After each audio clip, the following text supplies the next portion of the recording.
একবার এই পদ্ধতিতে পরোটাগুলো বানিয়ে খেয়ে দেখবেন, ওপর থেকে যেমন ক্রিস্পি হবে, ভেতর থেকে নরম। আশা করছি আজকের রেসিপি আপনাদের অনেক ভালো লাগবে।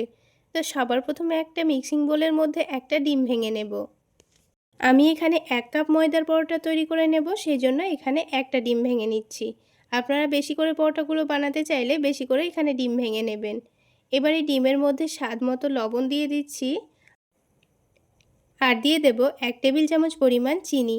পরোটার ডো তৈরি করার জন্য যেমন আমরা লবণ আর চিনি দিয়ে থাকি, ঠিক সেই জন্য আমি এখানে ডিমের মধ্যে লবণ চিনিটা দিয়ে দিয়েছি।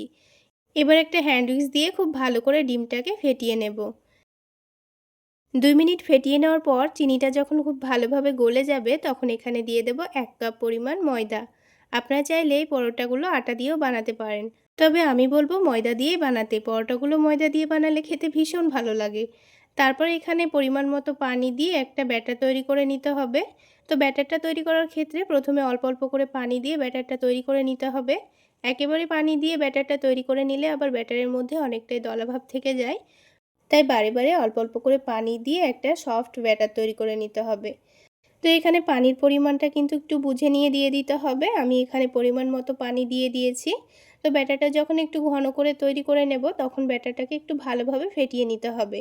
তো ব্যাটারটা ঘন অবস্থায় আমি একটু ভালোভাবে ফেটিয়ে নিয়েছি। 3 থেকে 4 মিনিট সময় নিয়ে খুব ভালোভাবে ফেটিয়ে নিয়েছি। আর ব্যাটারটা যখন একটু স্মুথ হয়ে যাবে, তখন আবারও অল্প করে একটু পানি দিয়ে আবারও খুব ভালোভাবে ফেটিয়ে নিয়েছি। আর এই ব্যাটারটা কিন্তু অতিরিক্ত ঘন করা যাবে না, একটু পাতলা করেই তৈরি করে নিতে হবে। তো একটা চামচ দিয়ে এবার আমি ব্যাটারের কনসিস্টেন্সিটা আপনাদের দেখিয়ে দিচ্ছি। দেখুন, ব্যাটারটা কিন্তু অতিরিক্ত ঘন নেই, আবার অনেকটা পাতলাও নেই। এবার এই ব্যাটারটাকে আমি 10 মিনিটের জন্য ঢাকনা দিয়ে ঢেকে রেস্টে রেখে দেব। ততক্ষণে পরোটার মধ্যে যে আলুর পুরটা দেব, সেটার জন্য আলুটাকে রেডি করে নিতে হবে। তো আমি আগে থেকে দুটো আলু ভালো করে সেদ্ধ করে নিয়েছি। আলু দুটোকে খুব ভালো করে গ্রেটারের সাহায্যে গ্রেট করে নিচ্ছি।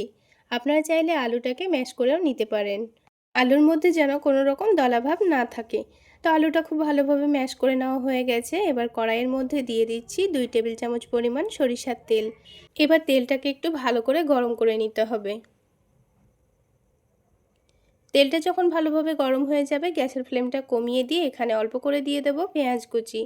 তারপরে পেঁয়াজটাকে হালকা লালচে করে ভেজে নিতে হবে। তো গ্যাসের ফ্লেমটা মিডিয়ামে রেখে 2 মিনিট এইভাবে একটু লালচে করে ভেজে নিয়েছি। তারপরে এখানে দিয়ে দিয়েছি একটা ছোট সাইজের টমেটো কুচি। তারপর দিয়ে দিচ্ছি ঝালের জন্য কাঁচামরিচ কুচি। ঝালের পরিমাণটা আপনারা আপনাদের পছন্দ মতো দিয়ে দেবেন। তারপরে স্বাদ মতো লবণ দিয়ে দিয়েছি, সামান্য কালারের জন্য হলুদ গুঁড়ো দিয়েছি, সামান্য পরিমাণ দিয়ে দিয়েছি ভাজা জিরা গুঁড়ো, সামান্য পরিমাণ দিয়ে দিয়েছি ধনে গুঁড়ো, আর দিয়ে দিয়েছি অল্প করে আদা রসুন বাটা।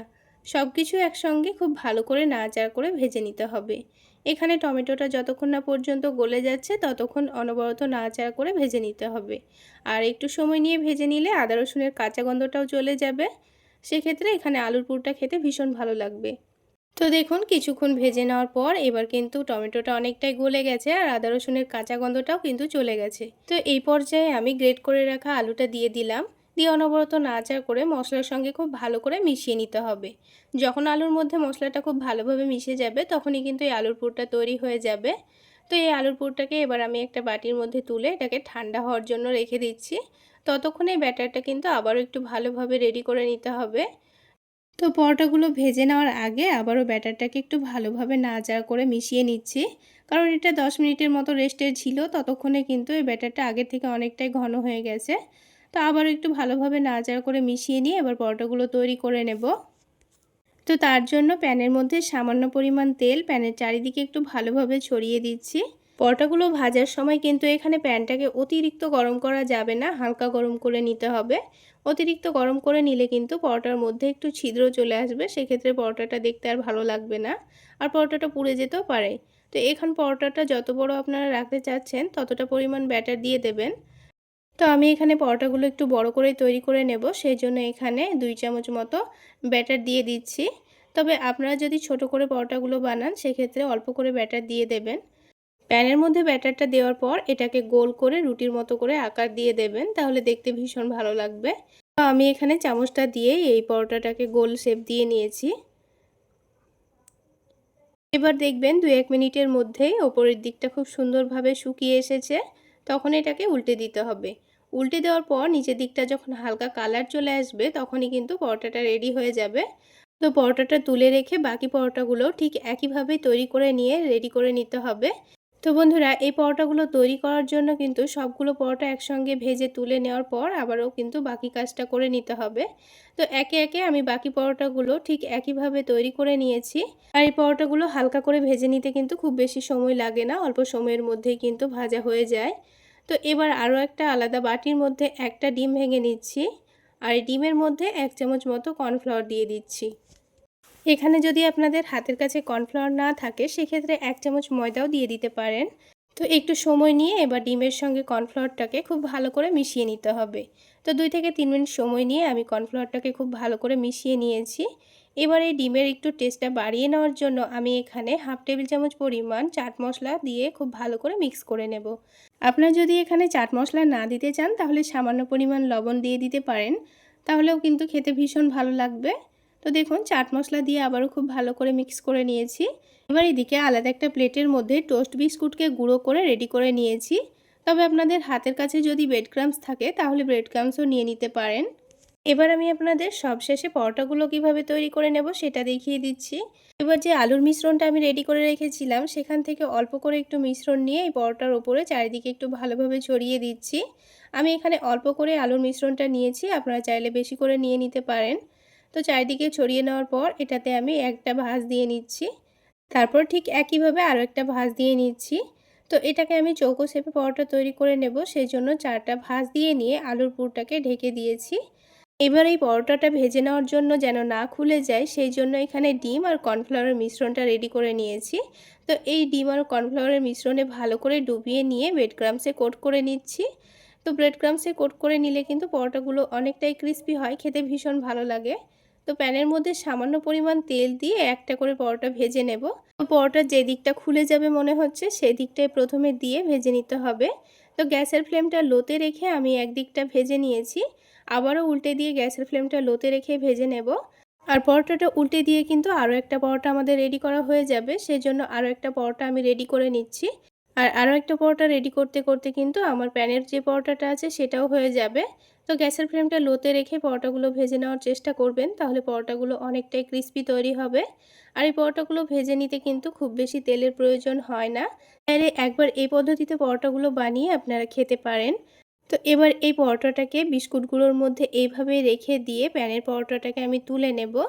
তো দেখুন, এটাকে এইভাবে রেখে দিচ্ছি। এবার প্যানের পরোটাটা গ্যাসের ফ্লেমটা লোতে রেখে দিয়েছিলাম, সেজন্য কিন্তু খুব সুন্দর একটা কালার চলে এসছে আর ওপরটাও অনেক সুন্দর ক্রিস্পি হয়েছে। তো বন্ধুরা, একটা পরোটা আমি ভেঙে দেখিয়ে দিচ্ছি এর ভেতরটা।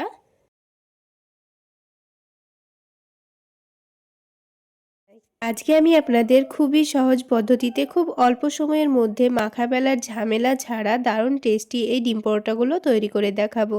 তো পরোটাগুলো বানিয়ে নেওয়ার জন্য আমি এখানে 1 কাপ পরিমাণ আটা নিয়ে নিচ্ছি। চাইলে আপনারা ময়দা দিয়ে বানিয়ে নিতে পারবেন কিংবা আটা ময়দা দুটোও নিতে পারবেন। এবার এখানে দিয়ে দিচ্ছি সামান্য পরিমাণ লবণ আর হাফ টেবিল চামচ পরিমাণ চিনি। অবশ্যই সামান্য লবণ চিনি দিয়ে ব্যাটারটা তৈরি করে নেবেন, তাহলে বাচ্চাদের পরোটাগুলো খেতে ভীষণ ভালো লাগবে। তারপরে অল্প অল্প করে পানি দিয়ে একটা ব্যাটার তৈরি করে নিতে হবে। পানিটা কিন্তু একেবারে দিয়ে ফেলবেন না, বারে বারে অল্প অল্প করে দিয়ে ব্যাটারটা তৈরি করে দেবেন। তো আমি এখানে হ্যান্ড উইক্স দিয়ে ব্যাটারটা তৈরি করে নিচ্ছি। আমি আপনাদের একটা চামচ দিয়ে ব্যাটারের কনসিস্টেন্সিটা দেখিয়ে দিচ্ছি, দেখলে নিশ্চয়ই বুঝতে পারবেন ব্যাটারটা কিন্তু খুব সুন্দরভাবে সফটভাবে তৈরি হয়েছে। ঠিক এইভাবেই কিন্তু ব্যাটারটা তৈরি করে নিতে হবে, খুব বেশি ঘনও না আবার খুব বেশি পাতলাও না। তো এবার এই ব্যাটারটাকে আমি কিছুক্ষণের জন্য সাইডে রেখে দিচ্ছি, ততক্ষণে ডিম আলুর পুরটা তৈরি করে নেব। তো তার জন্য কড়াইয়ের মধ্যে 2 টেবিল চামচ পরিমাণ সাদা তেল দিয়ে দিচ্ছি। চাইলে আপনারা সরিষার তেল দিয়েও রান্না করে নিতে পারেন। তেলটা হালকা গরম হয়ে গেলে এখানে আমি 2-3 কোয়া রসুন থেতো করে দিয়ে দিয়েছি। রসুনটাকে হালকা লালচে করে ভেজে নেব। তো একটু নাড়াচাড়া করে নেওয়ার পর দেখুন কালারটা কিন্তু অনেকটাই চেঞ্জ হয়ে গেছে। এবার এখানে দিয়ে দেব পেঁয়াজ কুচি। এখানে আমি মিডিয়াম সাইজের একটা পেঁয়াজ কুচি করে দিয়ে দিয়েছি। এবার গ্যাসের ফ্লেমটা বাড়িয়ে দিয়ে পেঁয়াজটাকে একটু ভালো করে নাড়াচাড়া করে ভেজে নিতে হবে।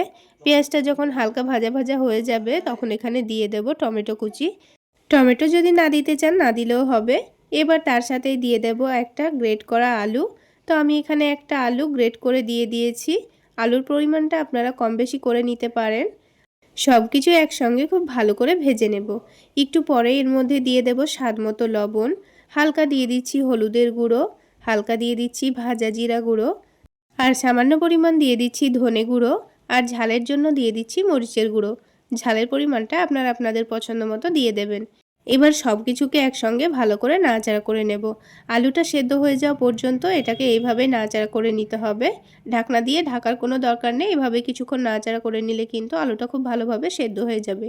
আর লবণ দেওয়ার কারণে কিন্তু টমেটোটা খুব ভালোভাবে গলে যাবে। তো কিছুক্ষণ খুব ভালোভাবে নাড়াচাড়া করার পর দেখুন আলুটা কিন্তু অনেকটাই সেদ্ধ হয়ে গেছে আর ভাজা ভাজাও হয়ে গেছে। এবার এখানে দিয়ে দেব একটা ডিম। তো আলুগুলোকে একটু সাইডে সরিয়ে নিয়েছি। তারপর সামান্য পরিমাণ সয়াবিন তেল দিয়ে দিচ্ছি। একেবারে সামান্য পরিমাণ তেল দিয়ে দেব। তেলটা হালকা গরম হয়ে গেলে এখানে একটা ডিম ফাটিয়ে দিয়ে দিয়েছি। আমি এখানে একটা ডিম দিয়ে দিচ্ছি, আপনারা চাইলে ডিমের পরিমাণটা বাড়িয়ে নিতে পারেন। তো ডিমটাকে একটু ভালো করে কুচি করে ভেজে নেব। তো প্রথমে ডিমটা একটু ভেজে নেওয়ার পর সব কিছুর সঙ্গে একসঙ্গে ভালো করে মিশিয়ে নিতে হবে। মিশিয়ে নেওয়ার পর আবারও 2 মিনিট একটু ভালোভাবে ভেজে নিলেই কিন্তু হয়ে যাবে। তো দেখুন খুব ভালো করে নাড়াচাড়া করে মিশিয়ে নেওয়ার পর এখন কিন্তু একেবারে ডিমের পুরটা রেডি হয়ে গেছে। এবার এটাকে নামিয়ে এক সাইডে রেখে দেব। এবার আমি আপনাদের পরোটাগুলো তৈরি করে দেখিয়ে দিচ্ছি। তো প্যানের মধ্যে সামান্য পরিমাণ তেল খুব ভালো করে চারিদিকে ছড়িয়ে দিচ্ছি। এতে করে পরোটাগুলো তৈরি করে নেব, তখন কিন্তু এটার নিচে থেকে লেগে যাবে না। তো পরোটাগুলো প্যানের মধ্যে দেওয়ার আগে এরকমভাবে একটু নাড়াচাড়া করে নিতে হবে। তারপর আমি 1 চামচ মতো ব্যাটার দিয়ে দিচ্ছি। আপনারা বড় করে পরোটাগুলো বানাতে চাইলে একটু বেশি করে এখানে ব্যাটারটা দিয়ে দেবেন। তো ওপরের দিকটা যখন ভালোভাবে শুকিয়ে আসবে তখন এটাকে উল্টে দিতে হবে। তো তখন উল্টে দিলাম, আর এখানে কিন্তু এখনও পর্যন্ত আমি তেল দিইনি। তো 2 দিকটা হালকা করে ভেজে নেওয়ার পর এখানে আমি ডিমের পুরটা 1 চামচ মতো দিয়ে দিচ্ছি। যেহেতু ছোট পরোটা তাই কিন্তু এখানে 1 চামচ পুর দিয়েই হয়ে যাবে। আর এবার এটাকে উল্টে দিয়ে একটু ভালো করে চেপে দেব। তো ডিমের পুরটাকে এইভাবে একটু ঢেকে দিতে হবে, আর চারিদিকটা এভাবে চেপে দিলে কিন্তু খুব সুন্দরভাবে সেট হয়ে যাবে। তো এটা খুব ভালোভাবে সেট করে নেওয়ার পর এবার এটাকে ভেজে নেওয়ার জন্য আমি অল্প করে একটু সয়াবিন তেল দিয়ে দিয়েছি। তেলটা দেওয়ার পর এটাকে একটু ক্রিস্পি করে ভেজে নেব। তো দেখুন একদিকটা কিন্তু খুব সুন্দরভাবে ভাজা হয়ে গেছে, তারপর আমি উল্টে দিয়েছি। আর 2 দিকে একটু উল্টে পাল্টে খুব সুন্দর কালার আসা পর্যন্ত ভেজে নিয়েছি। তো একটা পরোটা কিন্তু আমাদের তৈরি করা হয়ে গেল। ঠিক একইভাবে আমি বাকি পরোটাগুলো তৈরি করে নিয়েছি। আর এই পরোটাগুলো কিন্তু একেবারে নরম তুলতুলে হয়। অনেকক্ষণ পর্যন্ত থেকে গেলেও খুব সুন্দর নরম তুলতুলে থাকে। তো আমি একটা আপনাদের পরোটা ভেঙে দেখিয়ে দিচ্ছি।